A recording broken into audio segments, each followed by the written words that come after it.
People, the story of this woman named Kathy from Augusta, Georgia is the same exact story so many people have to fight on a daily basis. Respect your parents. Let me explain. This woman named Kathy was born in 1952 in Augusta, Georgia. She had 5 sisters and 1 brother. Kathy was very smart in school. She made A's and B's in school, but it was only one problem. She come from a troubled home. Kathy's mother and her father used to fight on a daily basis because Kathy's father was a drug dealer and he was a big gambler. He was always on a run from different people. Sometimes he would come home with big money in his pocket, and sometimes he wouldn't come home with any money. Sometimes Kathy would go to school and fall asleep in class because she could not sleep the night before because their parents was fighting all night. Kathy's mother taught her how to cook at a very young age, so she would always take care of her brothers and sisters when her mother was at work and she couldn't cook. Kathy would do all the cooking. But Kathy's life would change forever at the age of 12 years old. One day Kathy came home from school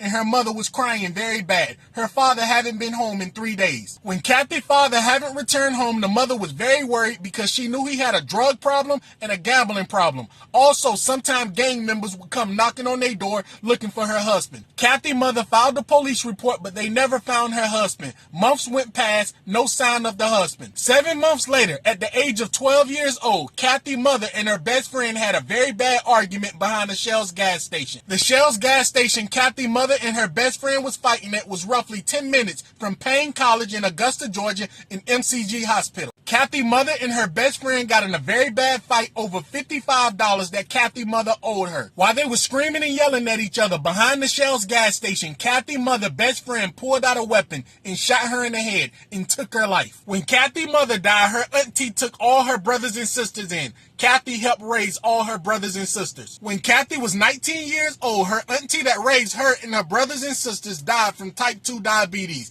Kathy was also pregnant with her first child at the age of 19 years old. She had a little girl. 3 years later, Kathy went on to get married to a man she was dating for a long time. He was a flatbed truck driver. Kathy and her husband was together for 15 years and they had 8 kids before her husband passed in his truck. One day, Kathy's nightmare came true. One day, she got a call from law enforcement in New York. They said her husband had a heart attack in his truck. When Kathy's husband died, he left her to raise 8 kids all by herself. She didn't know what to do. Her husband was the breadwinner. At the time when Kathy's husband passed, she was living in Atlanta, Georgia. She was living off Bankhead Highway. So when Kathy's husband passed, she knew she had to do something quick to take care of her 8 kids. So she went to Job Corps. Remember, she lived on Bankhead. Job Corps wasn't that far away. Kathy went to Job Corps and she got a trade and she got a job at Blue Cross and Blue Shield. She worked there for over 30 years until she retired. Kathy took care of all her kids and put all her kids through college, but it wasn't easy. Sometimes they didn't have food. Sometimes Kathy's kids would complain about eating noodles all the time,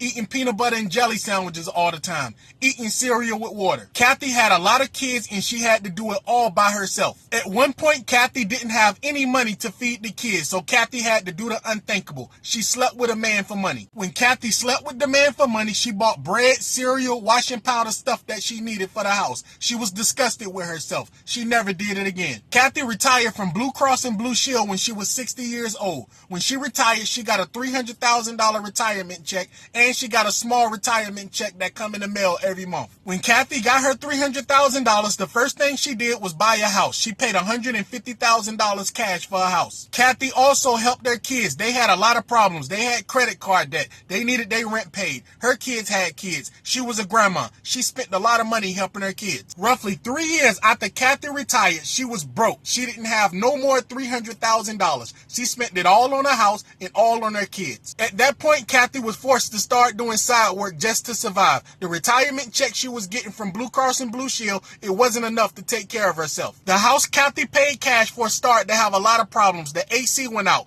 plumbing issues. It was a nightmare. Kathy would take out a lot of loans just to keep the repairs up on the house. When Kathy was 69 years old, she desperately needed help from her kids. She would call her kids all the time asking them, can they help her with food? Can they help her with anything? The kids would never answer her phone calls. Kathy had a Nissan Altima that she owed 5 payments on. Her kids would not pick up the phone and help her. She called and begged their children to help her. She said her car was going to get repossessed. Her car got repossessed after only owing 5 payments. payments. But if you think that was bad, this will leave you shocked. You remember the house she paid $150,000 for when she retired, and she helped all her kids. She lost her house. She couldn't pay the taxes. When Kathy got behind on the taxes, she would call her children and ask could they help her with anything. They wouldn't pick up the phone. They thought their mom was a burden. When Kathy lost her house, she was then put in a nursing home. She had a lot of problems also. She was very sick. When Kathy was put in a nursing home, she would cry all the time because none of her kids would come to visit her,